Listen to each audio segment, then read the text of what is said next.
I had vivid memories of spending time with my paternal grandmother, Mary Helen Foster, during my elementary school years. One memory is of our bedtime ritual, while a few involve running errands and eating pancakes at what I think is a Denny's, might be Denny's.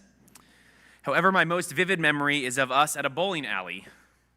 My grandma Foster would take my sister and me to her bowling league. We'd hang out with her friends, and she would teach us how to bowl. I can still recall the group's laughter, the scent of stale cigarettes, and the sound of pins crashing down, thanks to my grandma, not me. 30 years ago, while I tagged along with my grandmother to her bowling league, Harvard political scientist Robert Putnam first wrote and published an essay that evolved into his renowned work, Bowling Alone. In his work that recently received an anniversary update, Putnam uses the powerful image of the solitary bowler to shed light on the increasing disconnect in our society. While more people were bowling, fewer were joining bowling leagues. This illustrates a subtle yet profound shift in how individuals relate, leading to the slow unraveling of communities and disengagement from once binding social structures, transforming America from a nation of joiners to a nation of loners. Putnam's analysis of the change in the social fabric is based on Alexis de Tocqueville's 19th century observation that America's strength lies in its network of associations and voluntary organizations, fostering shared responsibility and cooperation. This network, termed social capital, enables society to function effectively by building trust and working toward common goals. Tocqueville recognized that America has always been community-minded, alongside the rugged individualism that often gets more attention. In the years following Bowling Alone's initial release, societal issues, honestly, have continued to worsen. Putnam said so himself. In a recent NPR interview, he highlights the increasing social isolation evident in various aspects of our lives, from heightened political polarization to heightened cell phone dependency, the amplified mental health crisis among teens and young adults due to social media. Despite all of the glaring data, our society's problems persist, accompanied by escalating disconnection. Furthermore, Putnam's updated data fails to fully capture the exacerbated loneliness epidemic caused by COVID-19 and the trauma and helplessness experienced by our community post-October 7th. As the war rages on and anti-Semitism spreads, we feel drained. I at times feel on edge. Thankfully, Putnam's writing offers a remedy by emphasizing the need to find community and build that social capital. We need to come together now more than ever, seeking a place where we can belong. In my previous role supporting interfaith couples and families, I noticed a significant increase in the number of young adults and couples asking about congregational life. Faced with the loneliness of the pandemic, many left that lockdown determined never to feel alone again. And congregations were their first thought as a salve. This spring, the Jewish Federations of North America released a new survey quantifying what it calls the surge in Jewish life, a significant uptick in Jewish engagement across every demographic since October 7th. I wasn't surprised, but the report gave me some great data to nerd out on, and now to share a little bit with some of you. 1/3 of all adult Jews who before October 7th mostly identified as somewhat, not very, or not at all engaged in Jewish communal life are now engaging meaningfully in Jewish life.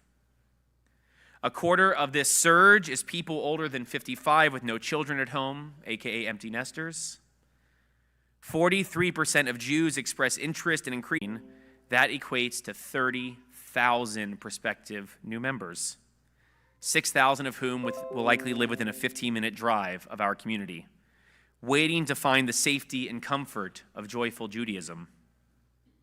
Now is the time to act. We need community. We need friendships. We need people to care about us and to listen to us. We need the wisdom of a millennia-old tradition that has survived destructions and expulsions and a Holocaust. We need joyful Jewish moments and rituals. And now we need to learn how to do this. The thing that Putnam's work is missing is how we help people build social capital.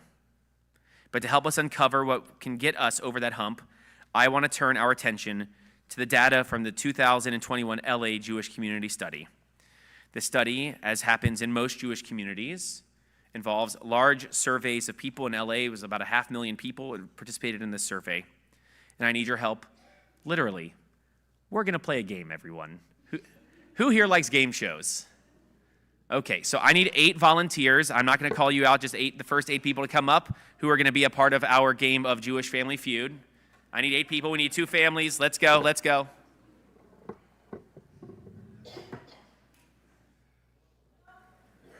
We got 2.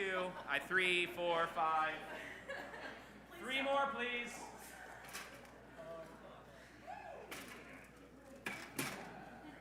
Excuse me. Will you come to the stairs, actually, as you stand in front of the board? Will you come in front, come in front, come in front, come in front. Okay, we have really big families here. Come on, everybody. Yeah, Sue.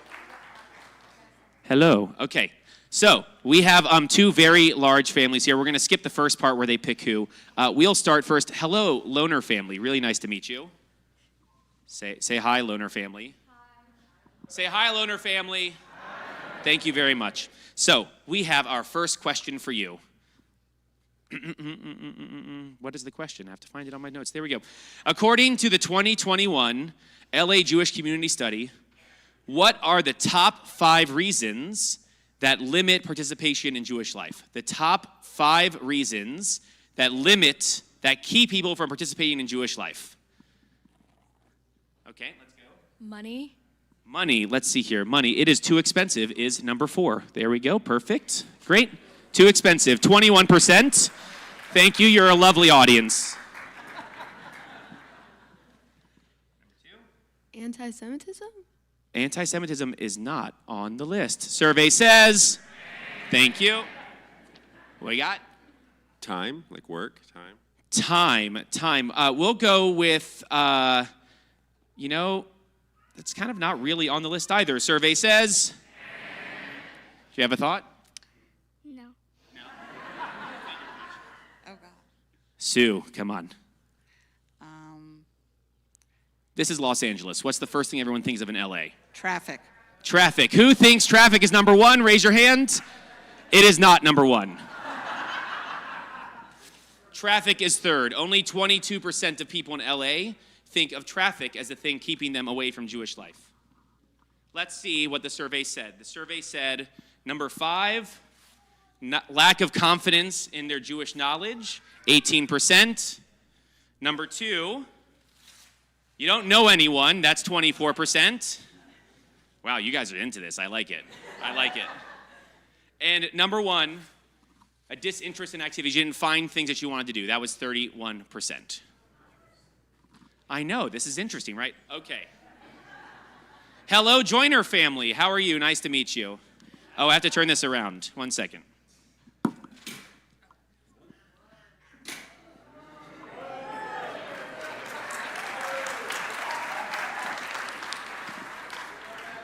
I think you're all weirder than I am. Exactly. So, Joiner family, your question, our second and final question of the day.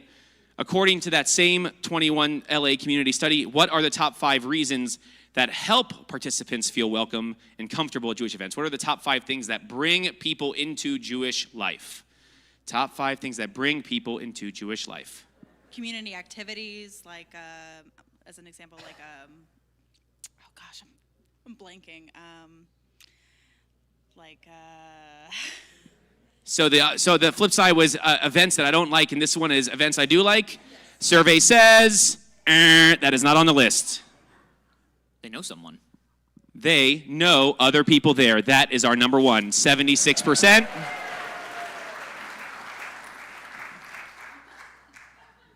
Can Can you repeat the question? So you thought I was kidding when I said we'd be here for an hour and a half. So what are the top 5 reasons that encourage people to participate in Jewish life? The top 5 reasons that encourage people to participate in Jewish life. I would think anti-Semitism in the community might drive you to be more involved. That would be a great thought. And for sure, again, this data is a little bit old to really catch that wave, but survey says, okay. Food.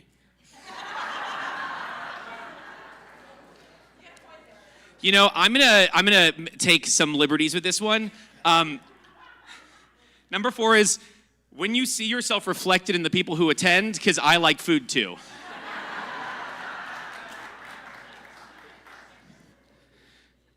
Last one. Wanting to reconnect with your Jewish identity. Oh, that's cute. Survey says. Okay, so number five.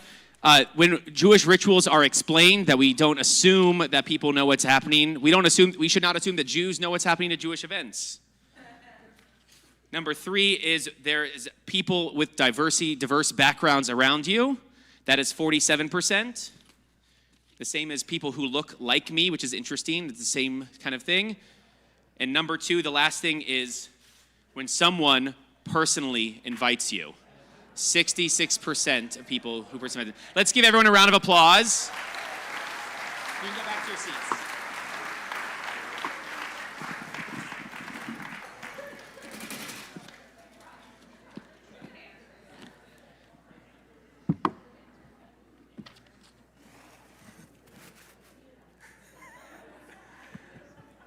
I'll clean that up in a moment.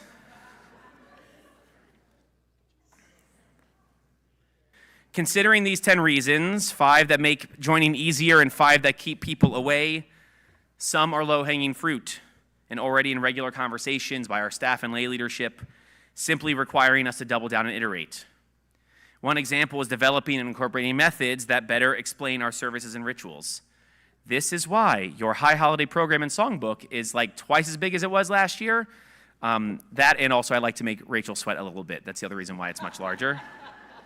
But this year it has maps and glossaries and all sorts of things to help you feel comfortable in our ritual.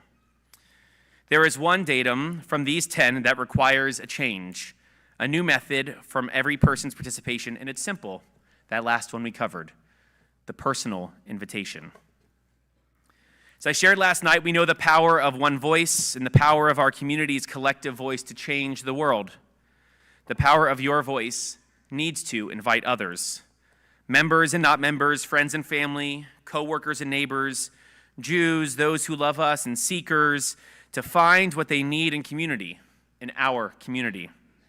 Because if we've learned, or not, from Robert Putnam, most people won't do it on their own. And emails are oppressive. Social media is usually pretty toxic. Our post office has been decimated.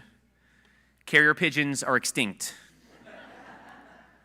Phone calls, FaceTime, and texting are how most humans communicate when they're not in the same room. To better explain this concept of invitation, I want to offer 2 sources of wisdom. The first is my friend Leah, a Detroit-based artist specializing in calligraphy and invitations for life's joyful moments, aka she does wedding invitations. To this industry professional, an invitation is an intentional request to share in something important because the recipient matters to the invitee. In an ideal sense, it's because there is something incredibly joyful, and having that person there amplifies the experience. In using our power of invitation, we have the opportunity to show another person that they matter to us, that something joyous here at Kol Emeth will be jubilant because they showed up. If someone offered me that, I wouldn't want to turn them down. Our second source of wisdom is actually the Hebrew language. The modern Hebrew term for invitation is hazmanah, and the verb to invite is lehazmin. Hebrew being a shoresh-based system, we pick out the shoresh, which is zayin mem nun, pronouncing zman. Zaman is an ancient term referring to a period of time. Sometimes Zman is a short moment, like a time of day. And sometimes Zman is as long as the upcoming week-long holiday of Sukkot that our tradition calls Zman Simchatenu, the time of our rejoicing. The verb lehazmin this is all you master's level Hebrew grammar nerds, is the active causative verb form of the root Zman. In Hebrew, when we invite someone, we literally cause a period of time to be made. An invitation holds time for a special occasion. Imagine how our lives would be improved if instead of inviting people to just join us generically, we invite others to an occasion where we enrich one another's lives. I know the power of invitation. In 9th grade, my best friend Josh Claymeyer walked into religious school. We were both madrachim, teaching assistants. And he said, "Chase, I'm going to Jewish summer camp this summer. You should come with me."